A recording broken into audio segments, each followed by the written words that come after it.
Hello, everybody. I hope I'm live. So here I am. It's Monday and it's Monday Mindset Makeover.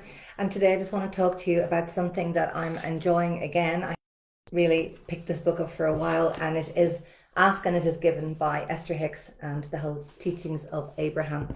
So I'm a huge fan, I have to say, of Esther Hicks and the teachings of Abraham, and had the great pleasure of attending one of their workshops in Dublin in 2008. It was pretty amazing.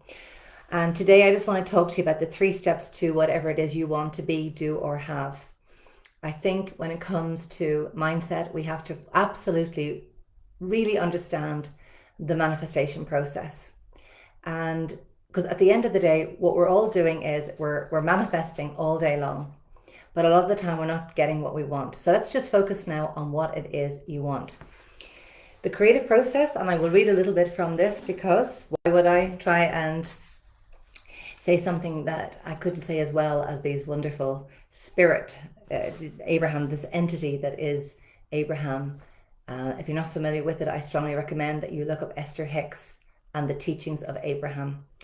So the first step, and it is our work, it's your work and it's my work, we have to ask. We have to ask for something. This is your desire. What is it you want? What do you really, really want? So that's our work, to come up with that idea. What do we want? And then the second step, which is not our work, the answer is given. Now I'm going to expand on each of these points, so just bear with me. And the third step, which again is our work, the answer which has been given must be received, or at least we must allow it in. A lot of the time we're not allowing it in. So a lot of the time we ask for something that we want, but unfortunately we don't allow it, we repel it.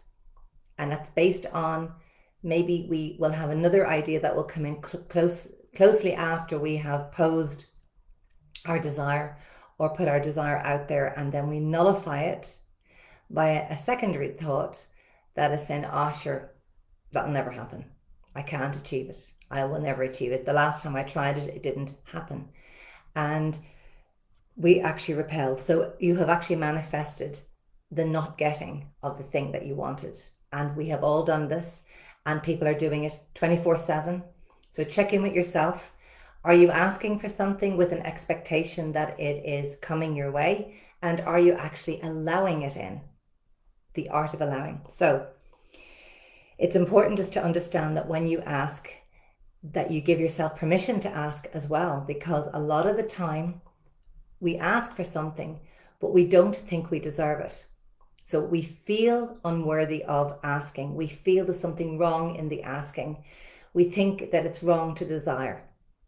And that has possibly come from childhood and what we saw around us, what was said to us, that perhaps it was wrong to ask for more than what we already had, that we should be happy with our lot, and that we shouldn't be asking for more, that it was ugly, greedy, and wrong. Plain and simple wrong. So then we think we're wrong if we want something as adults, because that is programmed into our awareness. It's actually what we call a paradigm. So I want you first and foremost to know it's okay to ask, because the asking is coming from your spirit, your soul. You know, everything that's been created was as a result of somebody wanting something different. All the wonderful luxuries we have in our lives that have been improved upon over the decades is because somebody wanted to do it better. They wanted a more comfortable chair to sit on. They wanted an electric kettle rather than burning it on the stove or burning it on the coals. So it was a desire, and we are benefiting from that. The kind of clothes that we wear, how things have advanced in technology, the cars that we drive, etc. Everything was caused by somebody wanting something better than what existed. So I want you to recognize it's normal, it is natural, it is absolutely not wrong, and you are free to have what you want. So ask for it. Now, that's your work. Secondly, the universe will answer, not your work. This is a simple step because it's not our work. This is the work of the non-physical, the work of God, universe, energy. All things that you ask for, large and small, are immediately understood and fully offered. without exception. What does that say? You can have whatever you want. So you want it, it's available for you. Just know that. Every point of consciousness has the right and the ability to ask, and all points of consciousness are honored and responded to immediately. When you ask, it is given every single time. Now, it may not happen immediately, but it's given. Your asking is sometimes spoken with your words, but more often it emanates from you vibrationally as a constant stream of personally honed preferences, each building on the next and each one respected and answered. Every question is answered. Every desire is given. Every prayer is answered. Every wish is granted.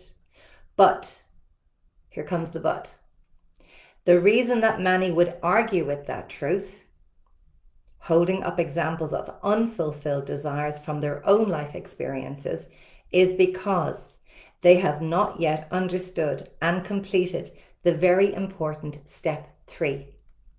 For without the completion of this step, the existence of step 1 and 2 could go unnoticed. So what is step 3? This again is our work. And this is where we allow it in. We are open to the receiving. We are expecting it. We have to assume that it is on its way to us. This is the application of the art of allowing. It is really the reason your guidance system exists. It is the step whereby you tune the vibrational frequency of your being to match the vibrational frequency of what you desire. In the same way that your radio tuner must be set to match the frequency of the broadcasting station that you desire to hear, the vibrational frequency of your being must match the frequency of your desire. And we call that the art of allowing. That is, allowing what you are asking for.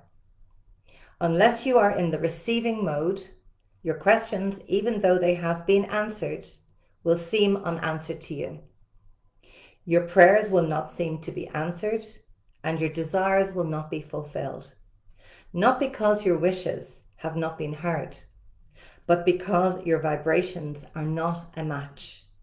So you're not actually letting them in. This is so simple. So very simple. But like everything, not always, easy to understand, but the more you understand it, the more you're able to manifest. And this is why success is in large part an inside job. It is literally about working on yourself, understanding the importance of having a growth mindset, being open to other possibilities, being open to learning, to growing, to listening to wonderful personal development information that's out there and readily available for you. Just being willing to grow, but also tuning inward and really allowing yourself to remember the truth of this process. Because we just complicate things, because we listen to everything that's going on around us and we just focus on our circumstances. And yes, we look at all the tragedies and the horrible events in the world and we ask questions like, well, how could we create that? Well, I'm afraid that we do. All of us create it. It's not God that's doing it. We actually create it with our ignorance, with our lack of willingness to grow and to understand who we are at our core. So if everybody did that on the planet, we would have a much more conscious experience, much more elevated experience where people are working in harmony with one another. Sadly, that is not the case. And it comes to people's lack of awareness, ignorance of what is available to each and every one of us. So like I said, we're always manifesting and we want things and sometimes we let them in, and we want things and sometimes we don't let them in. And it probably depends on what it is you're asking for. Because if you've had a little history of maybe not getting certain things, for example, in love, if you feel that you're unlucky in love, and you constantly get the same thing over and over again, even though you still want a life partner, you want that intimate partner, but because of your history, you have a conversation going on in your head that is stopping you from really actually allowing in that person that you really want. So you have to become really aware of how you're thinking. This is the inner work. This is recognizing what you're actually saying, becoming very aware of how you're thinking, how you're feeling, because you want to get into that vibrational match. So of course, what I'm talking about here is the law of attraction. And the law of attraction is the secondary law. The law of vibration is the primary law. And the law of vibration is a word that is teaching us about how we're feeling, or at least you could say feeling is the word that we've created to understand the frequency that we're operating on. So we say, I feel energetic, I feel tired, I feel exhausted, I feel full of life, I feel enthusiastic, I feel confident. We're just describing the vibration that we're in. And so if we want something that is amazing, we have to feel amazing. Otherwise, we're not going to be a match. Just like the example there of looking for the radio station. You want to hear a particular program, you want to hear an interview, you want to hear a song or whatever's happening on a radio channel, but you're on the wrong frequency and you're on 98 FM when you really want to be on or need to be on 104 FM. Similarly, if we are wanting something that's that's really up there and it would really excite us to have it and we'd be over the moon to have it, but we're down here and we're thinking, I can't have it. The last time I tried for that, I failed. What will people think of me if I get that? Who do I think I am to even want that? So we're on the wrong frequency. We're on the wrong channel. We're on the wrong vibration. So that's it for today. Short and simple. Highly recommend Esther Hicks and the Teachings of Abraham. And it really is all about manifestation. It's all about law of vibration and law of attraction. And we can all do this, guys. It's available to every one of us. Each and every one of us. It doesn't matter our background. It doesn't matter the culture. It doesn't matter our religious preferences. It doesn't matter about our sexual preferences. It is available to you. 3 steps. Step 1, let me remind you, you have to ask, that's your work. What do you want? Step 2, not your work. The answer is given. This is when the non-physical, the invisible power, God, the universe, infinite intelligence, this infinite supply is working on our behalf to deliver it. And step 3, again, it is our work. And this is where we need to allow in what it is we want. And how do we do that? We stay on the same frequency, the same vibration. And that is the creative process. And if we can nail that, we can have whatever we want. We can do whatever we want. We can be whoever we want. Okay, hope you have a wonderful Monday, and I will be in touch again soon. And don't forget, the boot camp is coming up in this day fortnight. So Rock Your Business Mindset boot camp. So it's especially for you if you are in business and you want to really get your mindset to take your business to the next level. And it's also for you if you're thinking about going into your business. There's no time like the present. Why procrastinate? That is a mindset. And so if you really want to do what you really is in your heart to do and follow your passion, then make that shift and join us on that boot camp. I'm looking forward to being with you all. Okay, thanks for your time. Have a great day.